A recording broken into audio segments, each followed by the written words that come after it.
Hello everyone, my name is Kelvy Buckner and here is a quick tutorial of how to redo a rear differential service on a 2001 BMW or any BMW particularly.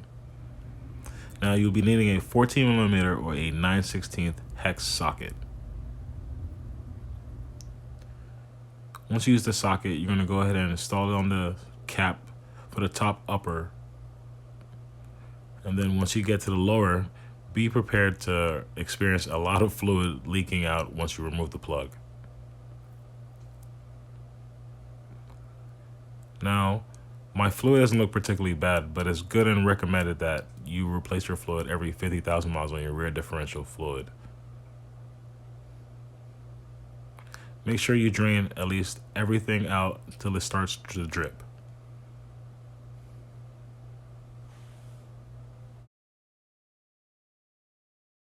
BMW recommends 75/90 gear oil for their rear differential.